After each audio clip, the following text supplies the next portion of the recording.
Hello everyone and welcome back to our channel. In today's tutorial, I'm going to show you how to give access to Google Forms. Google Forms allows you to share access with others so they can view, edit or collaborate on a form. This is useful when working with teams, teachers or businesses that need to manage responses or make changes. Now in this video tutorial, I'll walk you through the process step by step. The first step is to open Google Forms, and to do that, just go to forms.google.com and make sure you log in using your account's credentials. Now, once logged in, open the form you want to share. For this example, I'm going to choose this form. Then click on the send button. In the top right corner, click on the send to open sharing options or publish for this right here. You can see here.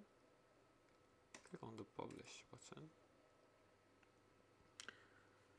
Now after that, you can also click on the share button right here. It's very similar. Third step is to open the collaboration settings. Click on the three dots in the top right corner and add collaborators. You can add their emails here. For example, you can add here. And you can choose whether it's a responder or an editor.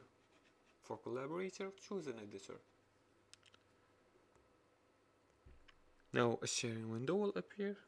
You can after entering the email addresses of the people you want to give access to and choose their access level.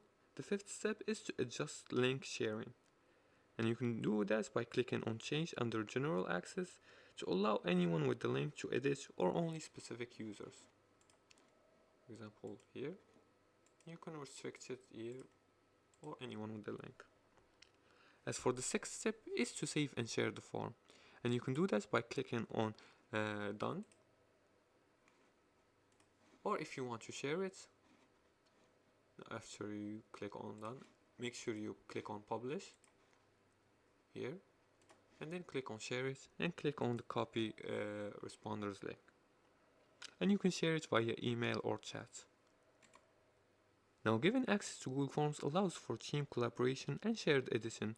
Be sure to set the right permissions to prevent unwanted changes. And that's it for today's tutorial. If you liked this video and found it helpful, please like and subscribe.